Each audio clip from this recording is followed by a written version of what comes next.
来关心捌做过菲律宾班班市市长中国嘅女性桂花萍，因为涉嫌暗号诈骗集团，而且佮互查出伊假造身份，去互菲律宾吊销护照了后，嘛发布通缉。伊伫7月份嘅时逃走出境，消失几个礼拜，初三嘅时伫印尼互抓到，互送倒去菲律宾接受审判。 这是桂花萍伫印尼互人逮捕了后，由印尼警方押解移送的情形。逃走1个月过，总算互抓到的桂花萍，菲律宾总统虽表示感谢印尼执法单位的协助。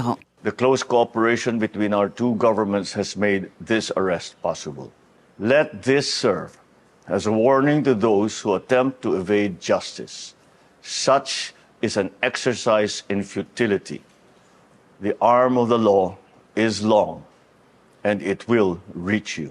桂花萍伫菲律宾参加电影选举期间，讲家己是华裔雇主加菲律宾使用人的私生女。生日是1986年7月12，伊互人控告伫班班市市长任内阿豪诈骗集团，以线顶跋筊中心做阿豪，佮牵涉到人口贩卖这个罪行，去互菲律宾国会调查。Lumaki po ako sa Farm Your Honor. Tinago po ako ng tatay ko po.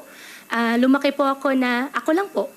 Pinupuntahan po ako ng tatay ko po araw-araw。不过，回顾检调单位发现，桂花萍唔那么用 Alice 哥这个华裔菲律宾人的名，比对指纹了后，佮查出伊的真实身份是1990年8月，伫中国福建出世的中华人民共和国公民，伫2003年摕中国护照入境。案情发生了后，桂花萍的市长资格去互人撤销，伊加入的民族主义人民联盟嘛，甲开除党籍。对本案，菲律宾总统小马可斯讲，桂花萍会当成功逃出境，代表司法体系也是有贪污问题，必须要整顿。若是涉案互人逮捕的桂花萍，小马可斯搁再讲法网万毒。不过，桂花萍伫审问期间应该有的权益，也是会得到保障。公司新闻，戚家人编译。